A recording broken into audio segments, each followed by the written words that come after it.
Hello everyone. आज हम बात करेंगे टॉपिक अंडरराइटर की सर।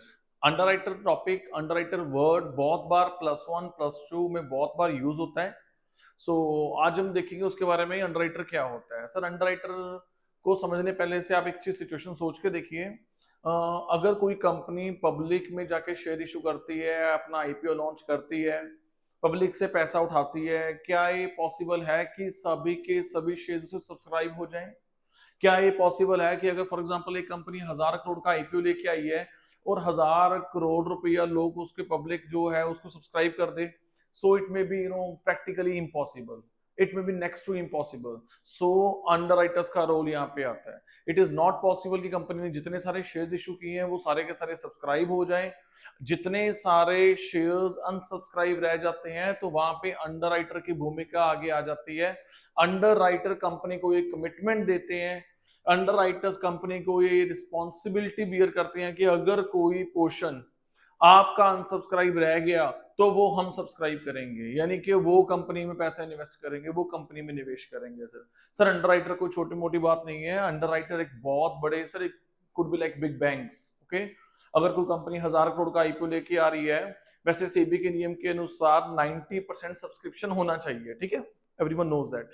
अगर 90% सब्सक्रिप्शन नहीं हुआ, फॉर एग्जांपल 60% सब्सक्रिप्शन हुआ सर, तो इट कुड बी पॉसिबल कि लाइक 30% का गैप रह गया है ना। 100 करोड़ में से 30%, 30 करोड़ रुपया, 30 करोड़ रुपीज इन्वेस्ट करना पड़े कंपनी को सर। अंडर राइटर्स वो छोटे मोटे नहीं होते, उनके पास अच्छा खासा बहुत बड़ी इन्वेस्टमेंट अमाउंट रहती है जो वो निवेश करते हैं उन कंपनीज में, और कंपनी की सहायता करते हैं ताकि वो फुल फ्लेज अपना शेयर इशू कर सकें सर, ठीक है। ताकि जो सेबी का एक नियम है 90% भी सब्सक्रिप्शन आनी चाहिए, वो सब्सक्रिप्शन आ सके सर। फाइन। अंडरराइटर का जो रोल रहता है वो सिर्फ शेयर्स इशू करने में भी नहीं रहता, वो बैंकिंग में भी है और इंश्योरेंस में भी है। अब देखते हैं थोड़ा सा। अंडरराइटर क्या होते हैं, बहुत बार ये शब्द आता है अंडरराइटर अंडरराइटर, ठीक है। सो अंडरराइटर क्या होते हैं? When a company issues a shares और a debentures to the public, there is always risk that the public may not buy all of them.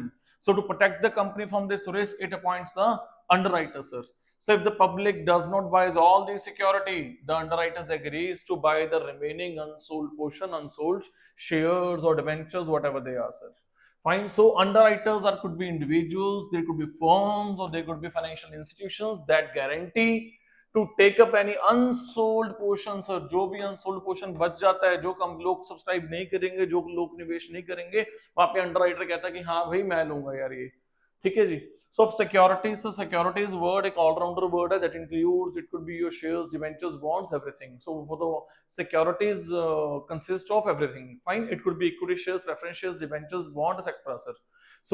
Security, जब भी कंपनी कोई किसी माध्यम से अपने पैसा रेज करती है, जो बदले में जो इशू करती है, चाहे वो शेयर्स है, डिबेंचर्स है, बॉन्ड्स है, जो भी है, उसके लिए आप एक सिंगल वर्ड यूज कर सकते हैं, सिक्योरिटीज, ठीक है। जाहिर सी बात है वो गारंटी लेते हैं, रिस्क देखते हैं भी कितना रहेगा सर। सब कुछ फ्री में नहीं होता, अच्छा खासा कमीशन और प्रीमियम चार्ज किया जाता है सर उसके लिए, ठीक है जी। उसके बाद जो इंश्योरेंस का रोल रहता है वो भी हम समझेंगे। पहले हम देख लेते हैं कि फंक्शन क्या क्या रहते हैं। इनका जो फंक्शन रहता है कैपिटल मार्केट में रहता है, बैंकिंग एंड इन्वेस्टमेंट में रहता है, एंड इंश्योरेंस में रहता है सर। कैपिटल मार्केट में वैसे इंडिया में जो सबसे बड़ा फेमस है लाइक एसबीआई कैपिटल है ना, it is one of the good examples कि जो एसबीआई कैपिटल है, which is subsidiary of the SBI group, it functions, it acts like a that underwriter sir. Fine. One of the biggest underwriter of India sir. Underwriter capital market में उसकी भूमिका क्या रहती है? वो अंडरराइट लेता है, अंडरराइट यानी कि कमिटमेंट देता है, अंडरराइट लेता है, रिस्पॉन्सिबिलिटी लेता है सर।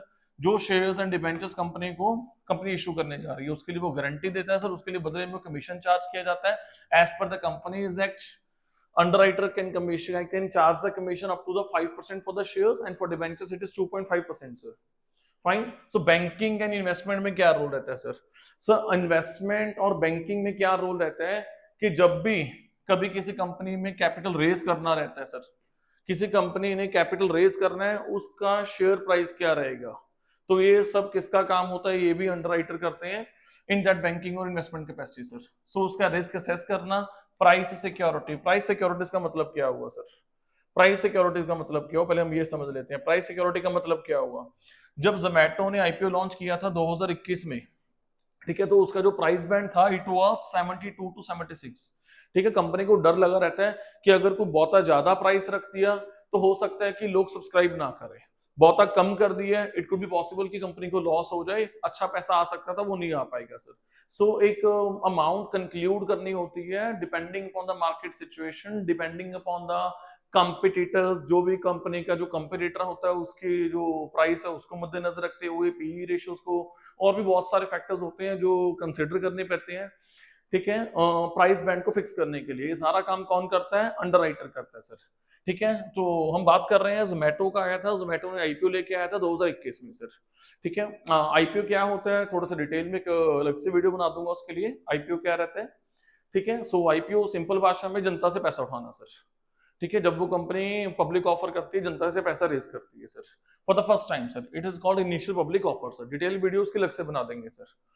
ठीक है, so underwriters like Kotak Mahindra capital, Morgan Stanley, ICICI securities ने पार्टिसिपेट किया था, हेल्प किया था, पैसा चार्ज किया था, जोमेटो का जो प्राइस बैंड था वो डिसाइड किया था। They analyse the market demand situation, so help the Zomato to set this range. ठीक है, and the final issue you know that it was oversubscribed by 38 times, 38 गुना लोगों ने अप्लाई किया था सर जोमेटो के आईपीओ को। सो मतलब कि that was a great price band, so मतलब कि लोग सेटिस्फाइड थे दिस प्राइस बैंड से। So this is one of the great achievement of this we can say the underwriters. So who was involved, who were involved sir, Kotak Mahindra involve था उसके लिए, Morgan Stanley and ICICI securities they were involve. So in that capacity ये जो underwriter होते हैं, ठीक है, ये बैंकिंग कैपेसिटी में भी काम करते हैं सर। ठीक है, उसके बाद इंश्योरेंस में भी रहते हैं। इंश्योरेंस में क्या रहता है सर? सो बैंकिंग के लिए वो कुछ थोड़ा फीस प्रॉफिट मार्जिन वो चार्ज कर सकते हैं। इंश्योरेंस में भी क्या रहता है सर? जैसे जो बड़े बड़े ऑयल रिग्स होती है ना सर, उसको एक लाइक कंपनी को इंश्योरेंस देना बहुत मुश्किल हो जाता है ना। रिलायंस का ऑयल रिग है बॉम्बे हाई में, एक कंपनी कहाँ इंश्योर कर देगी उसको सर? कल को खुदा ना खास्ता उसको कुछ ऑयल रिग को कुछ हो गया तो मतलब कंपनी खुद दिवालिया ना हो जाए उसको पेमेंट करते करते। सो इन दैट सिचुएशंस 3 4 5 जो बड़े बड़े लाइक अंडरराइटर्स होते हैं वो कमिटमेंट करते हैं, पार्टिसिपेट करते हैं, अपना अपना शेयर प्रोपोर्शनेट अंडरटेक करते हैं, लाइबिलिटी वो खुद लेते हैं। ठीक है, रिस्क लेते हैं। अंडरटेक मतलब करना मतलब कमिटमेंट करना सर, भी कल को खुद हो कुछ इसको हो गया खुदा ना खास्ता तो हम सब पे करेंगे अकॉर्डिंग टू देयर जो भी एग्रीड शेयर होता है सर उसमें। ठीक है, सो इंश्योरेंस सेक्टर में भी अंडरटेक किया जा सकता है। जो अंडरटेक करता है उस जो अंडरराइट करता है तो उसको हम अंडरराइटर बोल सकते हैं सर। आपको शायद एग्जांपल सुना होगा, आपको पता होगा, आई डोंट नो, जब टाइटैनिक होया था, लाइक टाइटैनिक डूब गया था तो उसका 100 मिलियन पाउंड का जो पेमेंट किया था वो लॉयड्स ने किया था। सो उसके बाद लॉयड्स की बहुत सारी रेपुटेशन बढ़ी थी एंड लॉयड्स ने अकेले ने वो नहीं कर रखा था, लाइक अंडरटेक किया हुआ था टाइटैनिक को। सो कुछ 4 5 ग्रुप्स थे बड़े बड़े जिसको हम सिंडिकेट्स बोलते हैं, तो सिंडिकेट्स ने पार्टिसिपेट किया हुआ था। उन्होंने एग्रीड जो रेशियो थी उनकी जो भी होगी तो उन्होंने कहा था कि हम पे करेंगे। और टाइटैनिक हो गया, टाइटैनिक डूब गया तो सारी पेमेंट उन कंपनीज को करनी पड़ी, एंड उन्होंने किया and that was settled in a record 30 days. Fine. So insurance sector में इसकी बहुत बड़ी भूमिका रहती है। जैसे हम लोग छोटा मोटा इंश्योरेंस करवाते हैं, वहां पे इसकी इतनी भूमिका नहीं है कुछ भी। जो बड़े बड़े होते हैं ना, it could be oil rigs जहां से तेल निकलता है सर, या कोई बहुत बड़ा प्लांट हो, है ना, या कोई कोल माइन या कुछ भी ऐसा कुछ हो, तो उसको वो अंडरटेक करते हैं सर। ठीक है, वहां पे भी उसको हम अंडरराइटर बोल सकते हैं सर। कोई भी बंदा, यार मैं किसी की गारंटी ले रहा हूँ कि भाई इसको पैसे दे दे, कल को इसने कुछ तुम्हें पैसा ना मोड़ा ना तो मैं पेमेंट करूंगा, तो उसको हम बोलते हैं अंडरटेक करना, अंडरराइट करना, कि यानी कि उसकी लिबिलिटी मेरी है सर।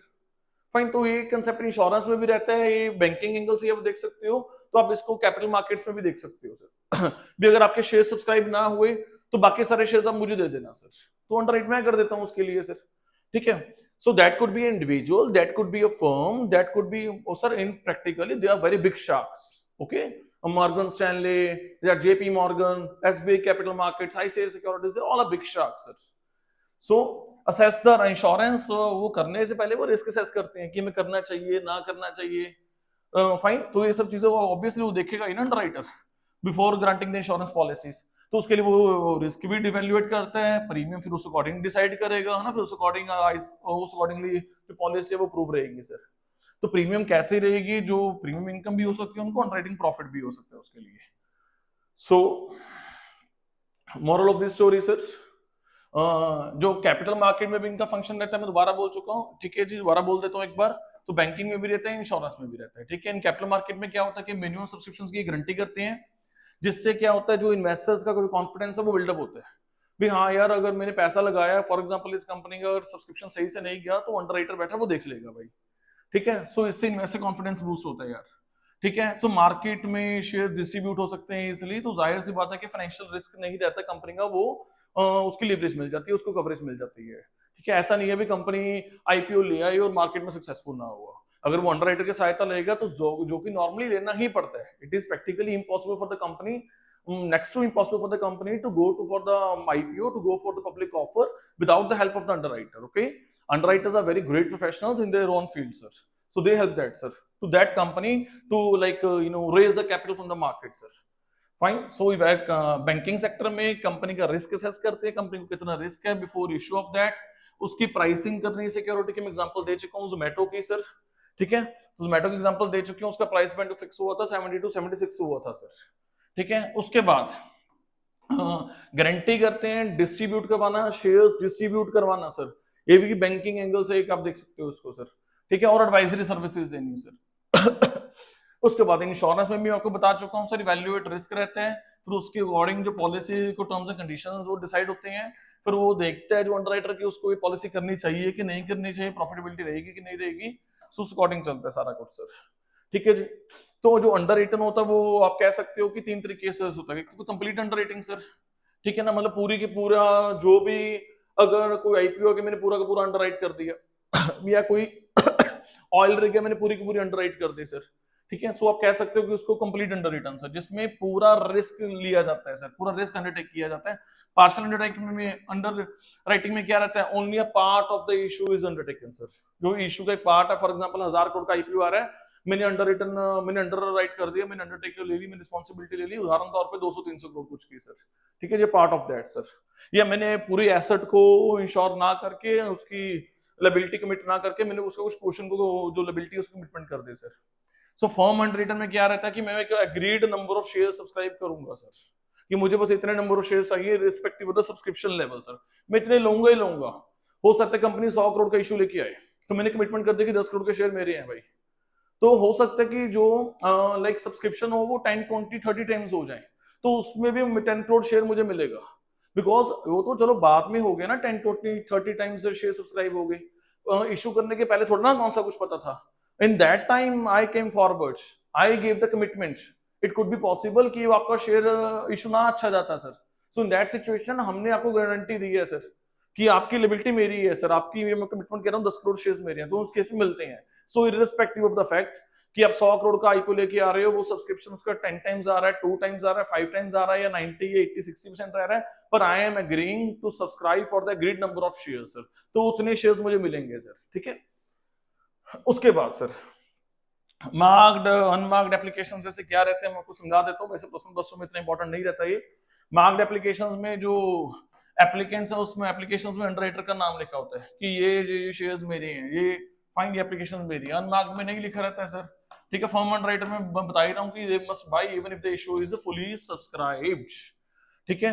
सो लायबिलिटी कैलकुलेट करनी हो तो लायबिलिटी कैसे कैलकुलेट होगी सर, अंडरराइटर की जो gross liability, for example 100 crore का शेयर इशू आया था, मार्क्ड एप्लीकेशन फॉर एग्जांपल उसमें 20 करोड़ की है, पीछे उसमें कितना बचा रह गया, अनमार्क्ड एप्लीकेशंस कितनी आ गई, फॉर एग्जांपल वो लेट्स सपोज की 50 आ गई सर, सो 100 माइनस ये कितना हुआ अपना 20, I can write 100 minus 20, fine, ये कितना हो गया 80, तो आप इसको फॉर एग्जांपल माइनस 50 कर देते हैं, तो 100 माइनस 70 कितना हो गया 30 सर। 30 में से फॉर एग्जांपल मेरी अंडरराइटिंग मैंने 5 करोड़ मैंने बोले हुए हैं कि मैं लूंगा लूंगा सर, ठीक है, तो 5 आप इसको ऐड कर दो 5 करोड़ के सर, ठीक है। सो 70 30 रह गया था, 30 प्लस 5 कितना हो गया 35, तो 35 करोड़ की जो है अंडरराइटिंग लायबिलिटी है सर, ठीक है जी। उसके बाद तो as per the companies act I have already told you, जो शेयर्स का मैक्सिमम कमीशन अलाउ कितना रहता है सर 5%, तो डिबेंचर्स में कितना कमीशन देना होता है कंपनीज को, as per the companies act you cannot give more commission than the prescribed limit sir, this is maximum prescribed limit sir.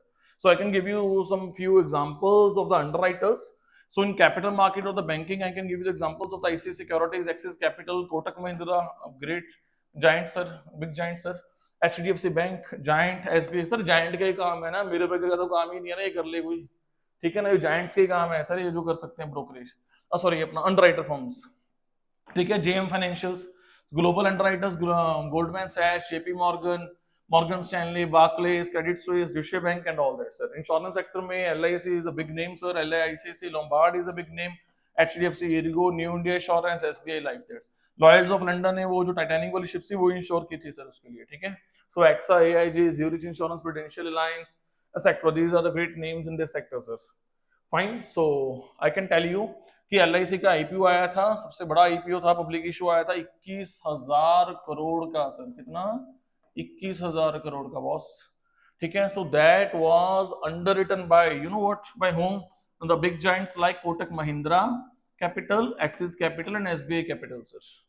Fine, so this shows underwriter ensures the full subscription and investors confidence even that volatile market sir, ठीक है। Loyal में Titanic का case बता चुका हूँ 1912 का, Titanic was insured by the syndicate. Syndicates मतलब क्या होता है, जो बिग जायंट्स होते हैं उनको सिंडिकेट वर्ड यूज करते हैं सर उसके लिए, ठीक है।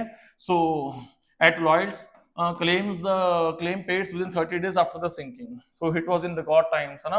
उसके बाद इसकी ना मतलब कि इतनी रेपुटेशन बढ़ गई थी मार्केट में लॉयल्स की, बड़ी बड़ी कंपनियों ने इंश्योरेंस लॉयल से कराया था, है ना।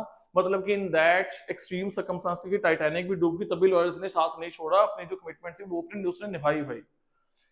उसके बाद अंडरराइटर्स की कमिटमेंट दिखाता है जो फाइन, अगर लॉस भी हो जाए तो इंश्योरेंस वाले खड़े हैं वहां पे सर, ठीक है जी।